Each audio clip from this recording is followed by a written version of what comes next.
Good evening, this is Stormcastle.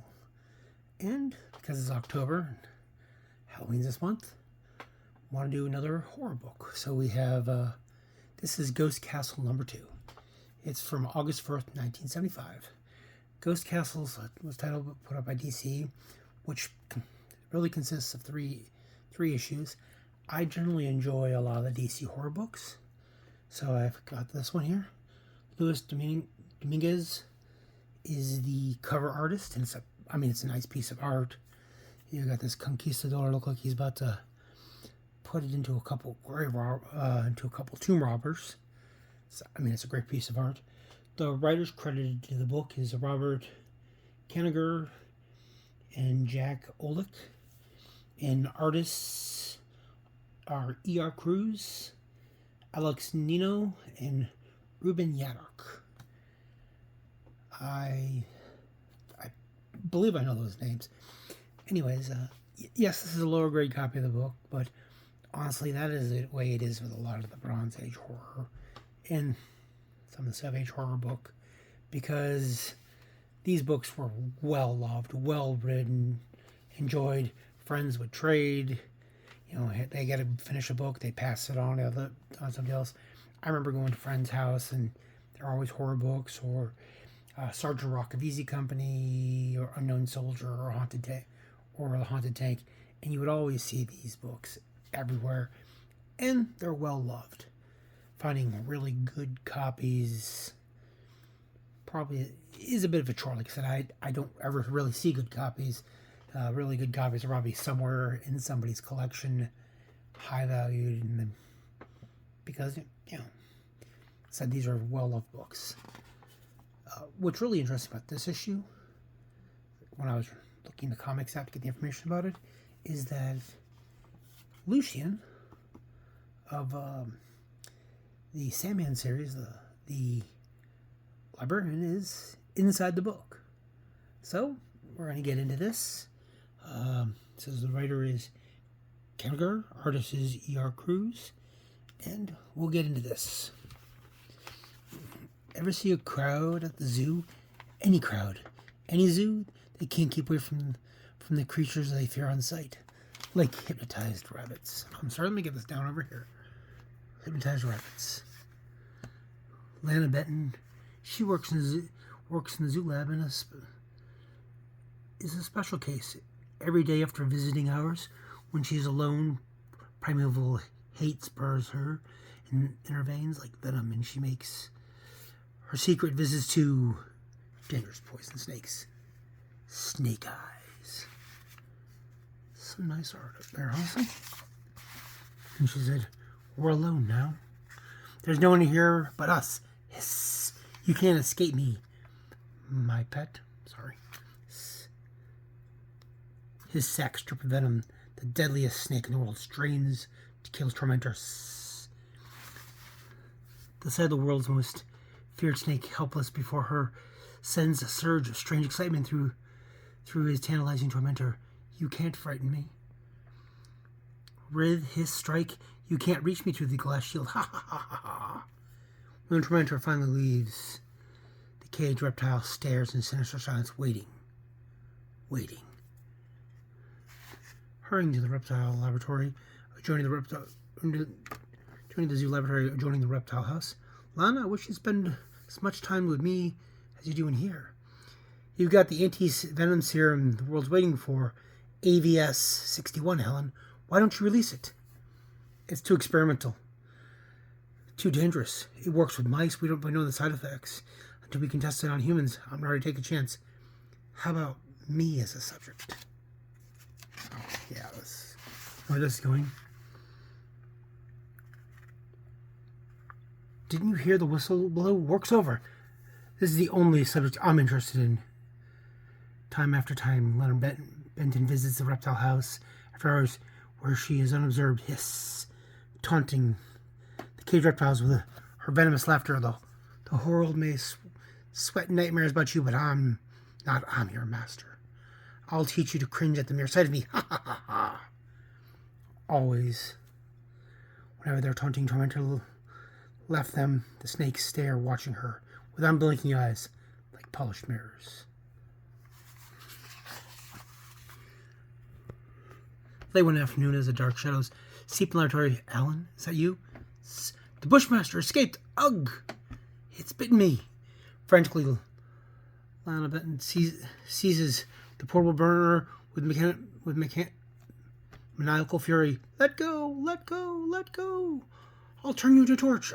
Roast you alive. I'm free, but the serpent's deadly poison is in my veins, turning my blood into a river flame. I'll die in agony. Horrible agony, unbearable. My only chance is Alan's new serum. It's got to work. Even though it hasn't been tested on human yet, no time to take it. No time to inject it. I'll take it orally. And she drinks it down. The serum, it's working. Counteracting venom. My blood is cooling. I've been saved, but why do I feel my whole body's contracting? The Bushmaster. It escaped somehow, but luckily Lana isn't here. She must have stepped out. As the scientist expertly sees the serpent just below the jaws where it can't strike. Alan, it's Lana. Yes. Alan, don't you hear me? It's Lana. No, don't throw me in here with them. I'm trapped, surrounded. They know who I am. They're waiting. Waiting seems to fangs. Give me help. The pitiless circle of snake eyes inexorably draws closer until silence once again returns to the reptile house. The end. Okay. It didn't go where I thought it was going to go. I just figured they'd get her. But hey, so far I'm really enjoying this. This is The Inheritor, script by Jack Olek, art by Nino. It says, the captain was a man proud of his human heritage. So how then could can we blame him for the fiery death he dealt out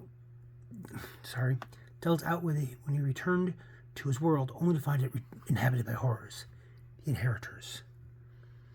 Kill them! If these freaks are the only life left on Earth, we have no choice. Kill them all! Earth was meant for men, not monsters. Oh, that's a nice piece of art, honestly. His styling.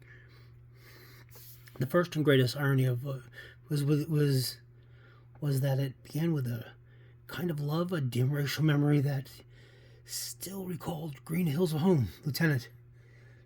That's it. That's Earth at last. Yes, and it's just as beautiful as our ancestor said it was. I better inform the captain. The second irony was that the captain, had been a hard, cruel man, what followed might not have been so pitiful, but he was none of those things. Earth. We really found Earth, thank God. Now our people can come home after 2,000 years. Switch on the screen to my quarter. I'll be right there. I'm sorry. Sometimes I'm reading. I stumble.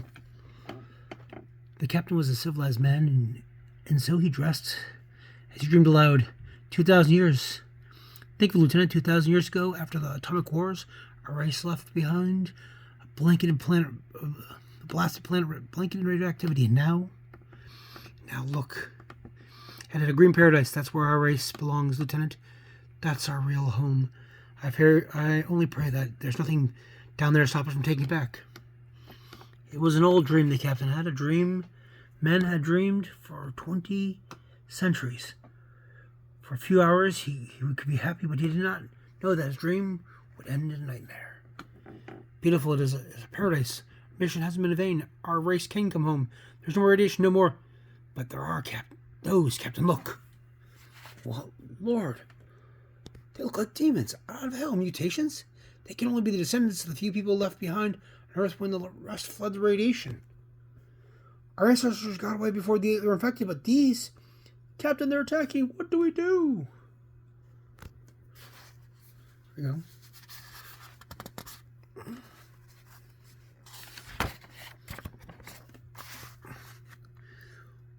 What can we do? Those poor brainless freaks. There was only some way to talk to them. But there isn't. Cut them down. Clubs and spears against guns. There were tears in the captain's eyes. Later, tears, Captain, you felt sorry for these monstrosities? But I don't understand it. They wanted to kill us. Only because they didn't know any better. And there must be more of them. Women, children. Do you know what that means, Lieutenant? It means if we can't communicate with them, we'll have to exterminate them. We've got to find a way Tell them we come in peace.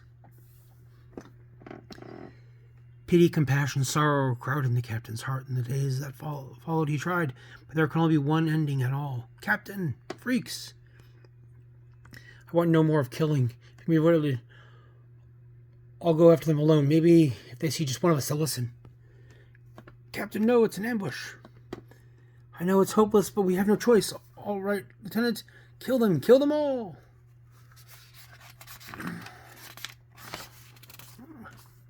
There'll be nice ads. Batman, dynamic first edition of Flash, king size Batman. Nice. Sorry. All the shooting. The captain did his best, but in the end, his duty was clear. The freaks were all dead. Sir, but we lost 6 men. We'll never be able to reason with these things. Don't you think I know that, Lieutenant? We've done all we can, but it seems that we'll have to buy the Earth back with blood, doesn't it? Well, Lieutenant? Very well, Lieutenant. We were sent here to prepare for recolonization, and there isn't room enough on Earth for mankind and for the mutants. Let's get on with it. That day, for the second time, tears were the captain's eyes, but his duty was to his race, to mankind, and so the slaughter began. It took days. That sickened even the men who manned the ship's awesome weapons, but some things must be done. The planet shows no sign of human life, sir. The freaks are gone. Any orders? Yes, Lieutenant. Land the ship. The crew deserves some recreation after what they had to do. Perhaps help them to forget. One day it was over.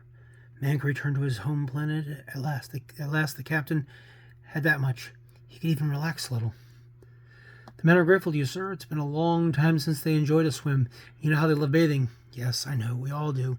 In fact, I think I'll join them. It is a beautiful world, isn't it, Lieutenant? I guess in spite of everything of what we did, it was worth it. A world this beautiful shouldn't be inhabited by men, not freaks. At the end, the captain could even summon a wan smile. After all, he had done no more than his duty. A real man always does his duty, and the captain was a man, wasn't he? Thank God our ancestors were able to leave Earth before the radiation affected them, right, Lieutenant?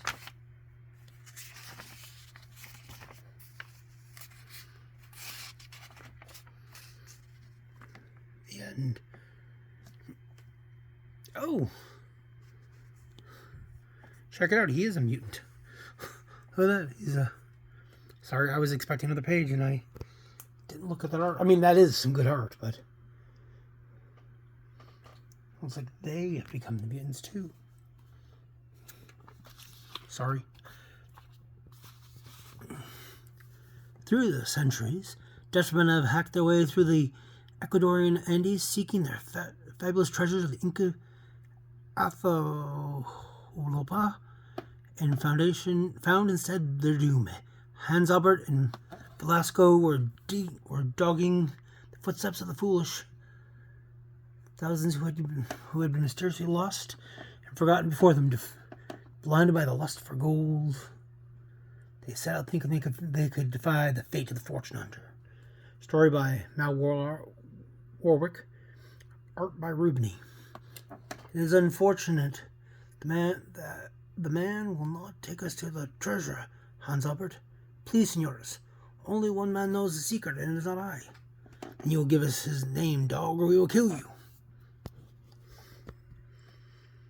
That's some good detail in this art. I mean, you know, some amazing bit of. Let me live, senores. The man who knows is the elder Tatial Lucho of the village by the falls. Falls, an apt choice for words indeed. Come along, Hans Albert. We must see an old man about a matter of gold. The dog dies like a dog, Velasco. This is some good detail, and you get your arms in his hand. Later that following day, the new ones come, grandfather. There's the one called Tatia Lucho. Now give me 2 pesos, you promise. Give the man what he earned, Hans Albert. I mean, there's some really fine detail in the buildings. And the people, the hair. This is some good art. Ruben-y, huh? Sorry. Damn thieving dog, you think we pay you money? My compliments, all when we have come far to seek your counsel. Where two humble historians come to trace the rumors of Inca gold, we can be generous to those who assist us, old one. Yeah, I wouldn't trust them with come off a mountain. The old swine will not answer. No, Hans Albert, I believe he is showing disrespect. We must show this dog we mean business. I do not fear you, forest hunters, nor can I respect you, who respect only gold.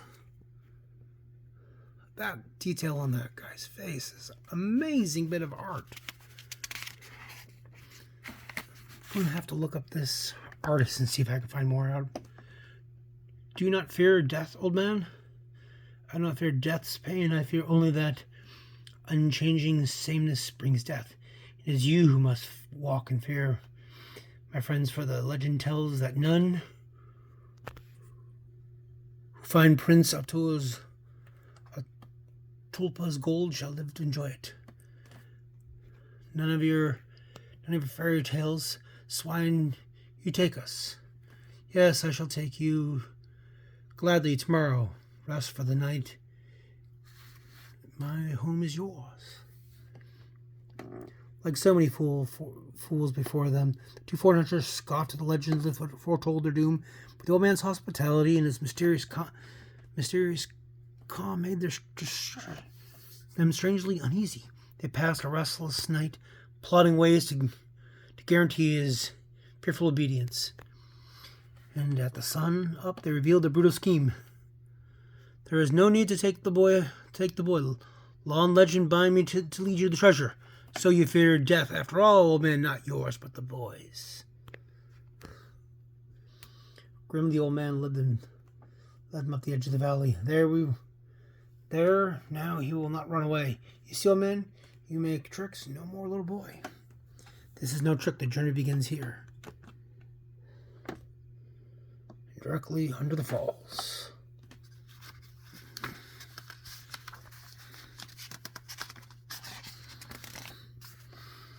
As they passed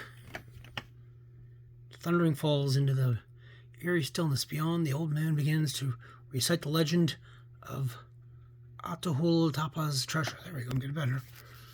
The conquistadors felled the Prince Atahualpa 4 centuries ago. His family and his courtiers fled with all the gold they could carry. It was here that the prince's court took refuge, but the murderous Spaniards soon found them. These are the remains of those who died, for those of their attackers. The survivors fled deeper into the bowels of the earth, deeper still through the years. Beyond these tunnels is the city they built to honor the fallen prince. There his treasures buried. In legends and law, those who can pass this way never return. So you must choose, my friends. Will you risk everything for mere gold? We go, old dog of a man. Your stories frighten only old women. A stubborn fool, my ghoulies, and no less than a fool than a coward. The two fools are never better than as ones. They pass a succession of tunnels.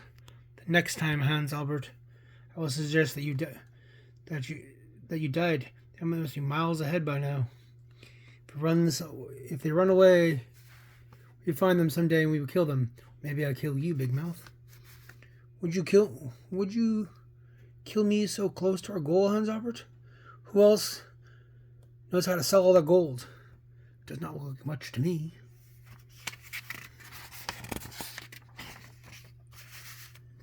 What the? No, my son, do not yield to rage. Let justice take its course. Come join us and lead the way. I killed the dog. I kill him now. No, Hans Albert, there's a better way. Tell me, old one. The boy also knows the way. The boy knows all I know and more. Do you hear that man, Halsbert? Grandfather, bam! You have a good idea, partner. How we communicate so well, Hans Albert. Law and legend ensure their just reward. Lead them on, my son. Lead. Yes, grandfather, I'll do as you say. How touching. Swiftly propelled by his grief, the boy led them down the mountain and through the valley into the plaza of the ancient Incan town. Where are you taking us, dog boy? There is no damn gold here. There is nothing. Patience, Saint Albert. We will soon have a reward, our just reward. Through a majestic temple of the sun, all is gold, Velasco, we are rich. Follow the boy, Hans Albert. The old man said the treasure was buried. And down a stairways behind the altar, then another, and another, down into the earth.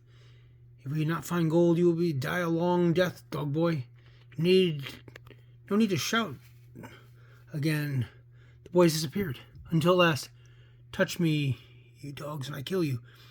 Threats will no longer work, Hans Albert. Our luck seems to have changed for the worse. Old dog did not say gold was in mind. Old Albert said it was buried. Fast, our slaves, our prince is waiting. All hail Prince Heir to Atalupa. My grandfather the regent was wise, my friends. You will relish his justice for many years. Yes, you will have gold, all the gold the years you live, but I doubt you will enjoy it. Oh, that was nice. This is some great art. I recently got a book called Mort Cinder with art by Alberto Breccia. It's written by Gerald Osterheld. Osterheld was from Argentina, and Breccia was an Italian artist. Some amazing stuff. I have to go over that. But anyways, I hope you enjoyed this. I mean, I like the detail. This is really good. This guy's name is Ruben. It almost looks like a similar style. Anyways, I hope you enjoyed this. I'm sorry if I got off track. Sorry that my hand shakes a little bit. And I have some more books to show that I want to go over. And I hope you enjoyed this. I'm sorry. I start reading, I get fast, and I try saying as fast as I'm thinking it, and I stumble and I stutter, and I don't mean to. I hope you've enjoyed this. I love this cover, and it was very good, and hopefully see you in the next video. Have a good one.